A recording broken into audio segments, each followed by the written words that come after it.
where Jean Dixon is sitting there and she is talking about the assassination of John F. Kennedy. She is sitting there in a chair with her hat on her head, and she is representing Queen Elizabeth, who ordered the assassination of John F. Kennedy. She clearly states that she was trying to get to the president for a long time, meaning the Queen of England, Queen Elizabeth, was trying to get to President John F. Kennedy for a long time, and she thought that the best way to get to him was through K. Haley. That was the way to get to him. But if you take the letter H in the word Haley and turn it upside down, it becomes the letter Y. We know that the Y and J have a connection in the Hebrew language. So Y becomes the letter J. So K. Haley becomes J.K. Alley. J.K. Alley is John F. Kennedy driving down the road in Dallas, Texas, the day of his assassination. So this was the best way that she could get to him. In the video, you hear a voice pretending to be Nostradamus. It says, "The killer hides in the misty woods." Misty woods, the letters in misty spell S-I-T-Y, which is city. And the letter M upside down becomes a becomes a letter W. So M and W mean the same thing, so one crosses out the other. And so the lowercase d gets turned upside down and it becomes a lowercase p. So the word words becomes pews. The word misty is city. So with Jim Dixon sitting there and talking about this, representing the Queen Elizabeth, it clearly tells you who the killer is. The killer hides in the misty woods. The killer hides in a city pews. City means sitting. Okay, she is sitting in the chair. Pews means chair. So city pews means the killer is hiding in a sitting chair. The killer sits in the chair, which is Jean Dixon, which is representing Queen Elizabeth, the Queen of England.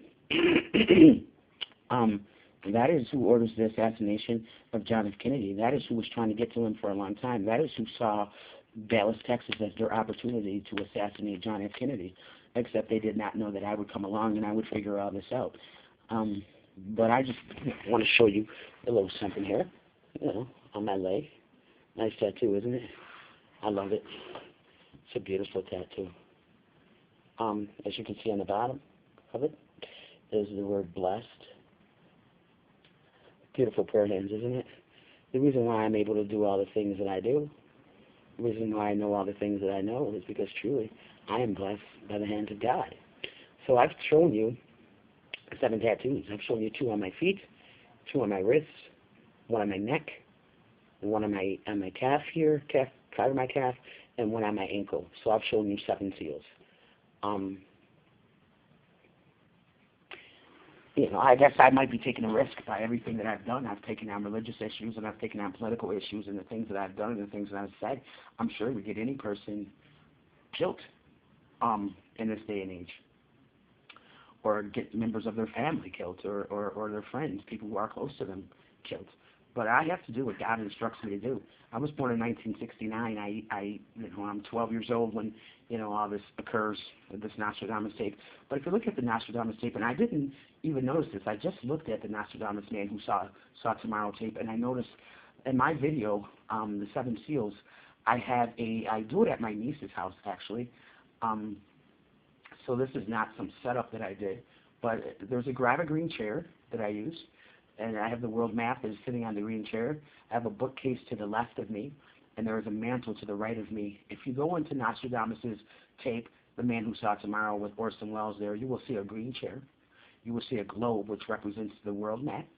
You will see a bookcase to the left of that green chair, and you will see a mantle to the right of that green chair. How they did that, I don't know. How they knew that I was going to be, doing a video, and that was going to be the setup in 1981.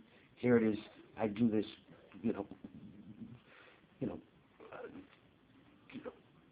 20 years later or 19 years later. How they knew that, I don't know. So I guess there's somebody out there, people out there who know who I am, who know. I used to have a recurring dream when I was a kid growing up. I would always be in these buildings, and these buildings would look like schools.